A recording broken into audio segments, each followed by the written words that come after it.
En esta sección sobre historia mundial vamos a ver desde el periodo de la Ilustración hasta el periodo del imperialismo. Y vamos a empezar con la Ilustración. La Ilustración es un movimiento que proclama los derechos del hombre y se opone al absolutismo. Recordarán que en la sección anterior terminamos con el absolutismo y el mercantilismo que ocurrieron más o menos a la par. El absolutismo es el poder absoluto de la monarquía, de los reyes. Y la Ilustración lo que hace es que va en contra de la idea de que los reyes tienen el poder absoluto. La Ilustración inicia a mediados del siglo XVIII en Europa. Al siglo XVIII se le conoce como el siglo de las luces, precisamente por esto, porque la Ilustración ilustra en el sentido de que pone luz. Por eso es que lo llaman el siglo de las luces. En inglés a la Ilustración se le conoce como The Enlightenment, que quiere decir la iluminación, más que la Ilustración. Entonces por eso es que se conoce como el siglo de las luces. La Ilustración culmina con la Revolución Industrial. Los postulados de la Ilustración son los siguientes: la igualdad de los hombres ante la ley, la razón como fuente del conocimiento y el progreso como ley de la naturaleza. En otras palabras, la Ilustración proclama la igualdad de todos los hombres y la libertad de todos los hombres. Y lo que empieza a ocurrir con la Ilustración es diferentes movimientos que derivan en independencias de países o en la caída de monarquías en Europa. De estos datos que les estoy dando aquí de la Ilustración, los que vienen específicamente en las guías de Comipems son estos que están en rojo, que la Ilustración es un movimiento que proclama los derechos del hombre y se opone al absolutismo, y sus postulados, que es la igualdad de los hombres ante la ley y la razón como fuente del conocimiento y el progreso como ley de la naturaleza. Pero hay que recordar cuándo ocurre: en el siglo XVIII, es decir, 1700 y tantos. Y una de las primeras consecuencias de la Ilustración fue la independencia de Estados Unidos. Estados Unidos fue el primer país que tuvo un presidente. Después de eso ocurre la Revolución Francesa, en donde se derroca a la monarquía francesa. Y después ocurren las independencias de América. Y todo esto tiene en parte la inspiración de las ideas de la Ilustración. La Ilustración influye en la independencia de Estados Unidos y en la Revolución Francesa, era lo que les acababa de decir. Influye también en los cambios en Europa que llevan a la independencia de los países de América Latina. Un ejemplo de esto es la Constitución de Cádiz, que le resta poder a la corona de España. Y cuando se desarrolla la guerra de independencia en México, la Constitución de Cádiz se va convirtiendo en la guía para independizar a México. Miguel Hidalgo no creía tanto en eso, pero Morelos sí creía en eso. Entonces, por eso es que la Ilustración tiene influencia en América Latina. Vamos a ver la independencia de Estados Unidos. Es una revuelta de las colonias inglesas de América del Norte contra Inglaterra para independizarse. Ocurre entre 1765 y 1783, aunque oficialmente Estados Unidos reconoce a su Día de la Independencia como el 4 de julio de 1776.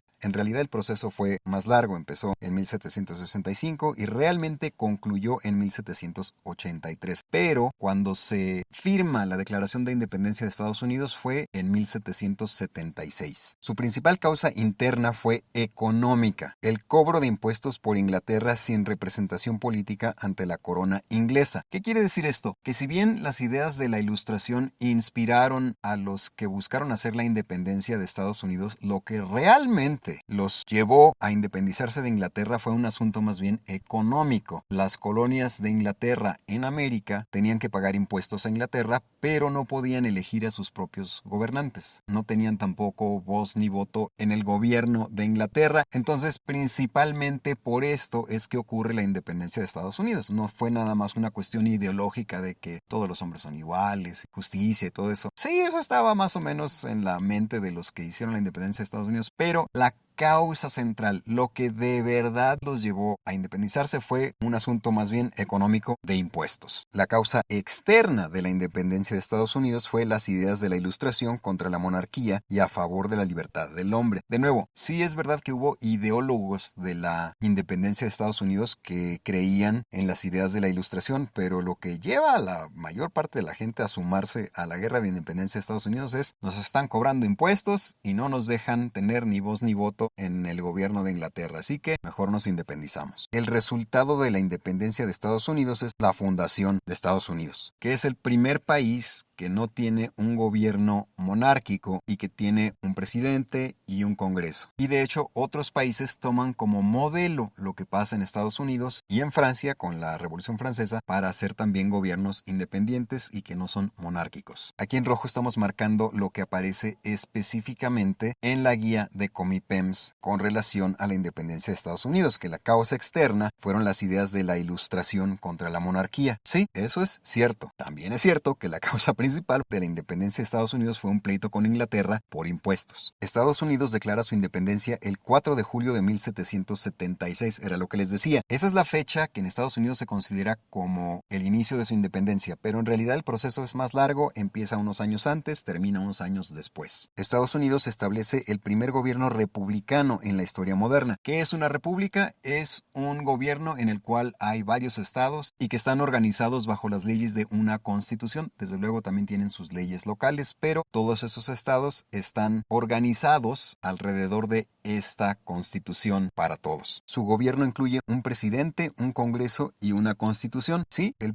primer país que tuvo un presidente fue Estados Unidos. Antes de tener un presidente tuvo un congreso que eligió a ese presidente y también tuvo una constitución para que quedaran todos los estados, digamos que alineados en torno a una sola ley. Ahora vamos a ver lo que fue la Revolución Francesa, que ocurrió después de la independencia de Estados Unidos. La Revolución Francesa fue un conflicto social y político en Francia para derrocar a la monarquía. Inicia en 1789 a causa del pago de impuestos del tercer estado. Este es otro pleito por impuestos que también tenía una base de que creían en las ideas de la Ilustración, pero de nuevo lo que empuja a que ocurran estos movimientos de independencia y en contra de las monarquías es realmente un asunto económico. En este caso los impuestos del tercer estado. En Francia la gente pobre era el tercer estado, la nobleza era el primer estado y la iglesia era el segundo estado. ¿Y qué es lo que hace la monarquía en Francia? Pues que le sube los impuestos a la gente pobre, es decir, al tercer estado, y eso es lo que detona la Revolución Francesa. Las causas de la Revolución Francesa fueron una crisis financiera, descontento del tercer estado y la continuidad del absolutismo real. Es decir, sí, fue una cuestión económica, pero también fue un descontento en contra de la monarquía, en contra del rey de Francia. La causa ideológica de la Revolución Francesa fue la Ilustración. De nuevo, las ideas en las que creían los ideólogos de la Revolución Francesa eran las ideas de la Ilustración, de la igualdad de los hombres, de la justicia, de la libertad, pero lo que empuja a la gente a hacer esto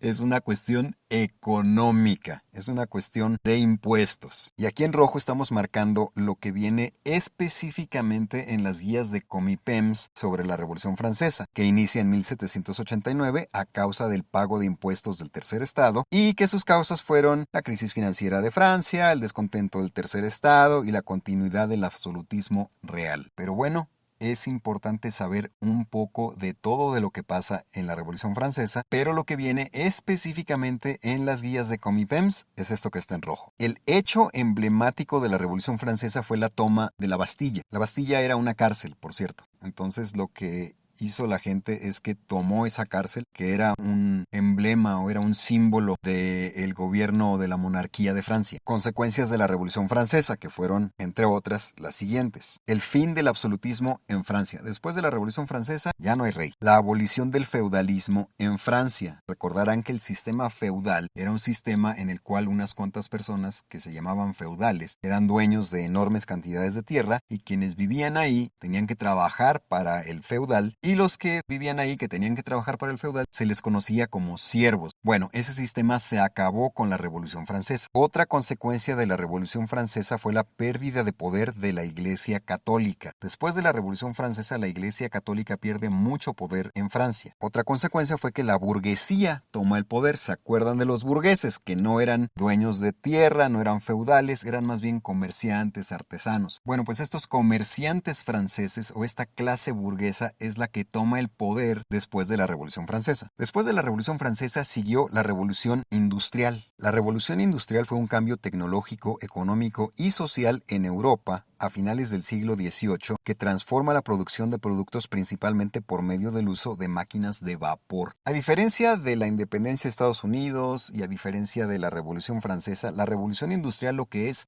que empiezan a usarse máquinas para producir productos. Y esto provoca cambios en las economías y en la manera en la que la gente vive en los países en donde se desarrolla esta tecnología. Y esta tecnología que permite este desarrollo es la tecnología de las máquinas de vapor. La Revolución Industrial inicia en Inglaterra. Se caracteriza por el desarrollo de máquinas, fábricas y ferrocarriles y por el uso del carbón. ¿Por qué por el uso del carbón? Porque las máquinas de vapor necesitaban carbón para funcionar. Básicamente la máquina de vapor es una máquina que tiene un recipiente con mucha agua y hay que calentar esa agua para que genere vapor y ese vapor mueva a un mecanismo que hace que se pueda automatizar movimiento y ese movimiento se puede usar para mover ruedas o para fabricar cosas. ¿Y cómo se hace para calentar el agua? Pues con fuego. ¿Y cómo se hace para generar ese fuego? Pues con carbón, quemando carbón. Las consecuencias de la revolución industrial incluyen el crecimiento desordenado de ciudades y el imperialismo. ¿Por qué el crecimiento desordenado de ciudades? Pues porque empiezan a aparecer muchas fábricas en las ciudades y mucha gente que vivía en el campo emigra a las ciudades para buscar trabajo en esas fábricas. Entonces ocurre una sobrepoblación de ciudades durante este periodo de finales del siglo XVIII. Y el imperialismo también es una consecuencia de la revolución industrial, pero eso lo vamos a ver a continuación. Mientras tanto, estamos marcando aquí en rojo lo que la guía de Comipems señala como la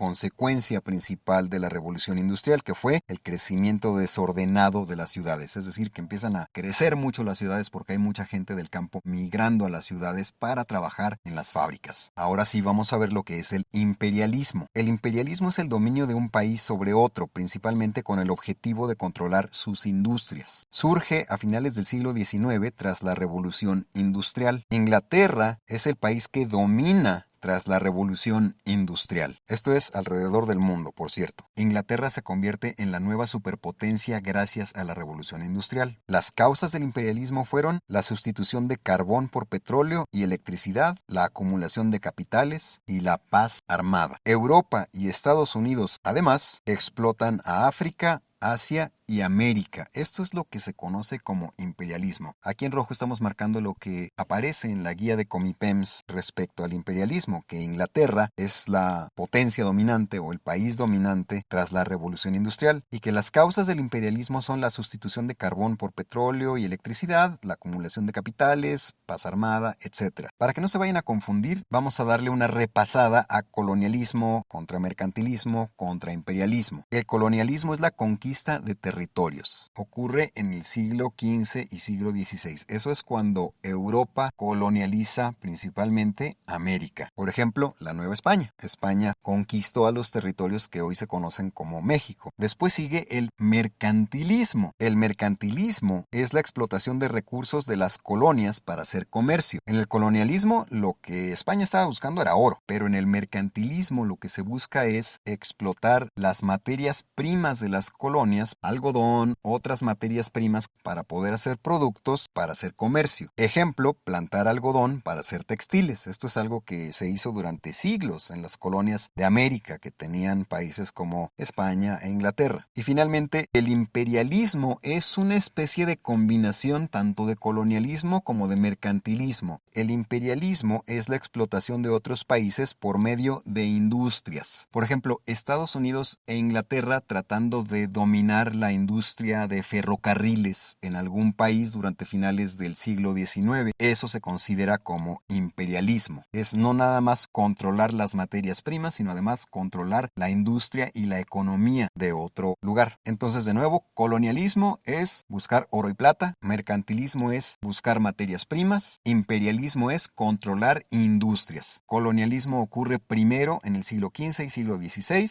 el mercantilismo ocurre después en el siglo XVII, siglo XVIII y el imperialismo ocurre a finales del siglo XIX. Vamos a ver ahora nuestra clásica línea de tiempo para ver qué pasó primero y qué pasó después. Como siempre, les sugiero que escriban esta línea de tiempo en una hoja de papel, que le pongan nombres, fechas y todo eso para que recuerden qué pasó primero, qué pasó después. Primero, del siglo XVI al siglo XVIII ocurre el absolutismo y el mercantilismo. En el siglo XVIII ocurre la Ilustración. En el siglo XVIII también ocurre la independencia de Estados Unidos. También en el siglo XVIII, después de la independencia de Estados Unidos, ocurre la Revolución Francesa. Después de eso, del siglo XVIII al siglo XIX, ocurre la Revolución Industrial. Del siglo XIX al siglo XX ocurre el imperialismo. Y en el siglo XX, a causa del imperialismo, ocurre la Primera Guerra Mundial. La Guerra Mundial la vamos a ver en la siguiente sección, pero mientras tanto hay que hacer algunas observaciones sobre esta línea de tiempo. Para empezar, aquí pusimos siglo XVI, XVIII, todo eso. Todo eso es después de Cristo. Además, acuérdense que cuando decimos siglo XVI nos referimos a lo que ocurre en 1500 y tantos. Cuando decimos siglo XVIII es 1700 y tantos. Cuando decimos siglo XIX es 1800 y tantos, cuando decimos siglo XX es 1900 y tantos. Y con esto terminamos la sección que va de la Ilustración al imperialismo.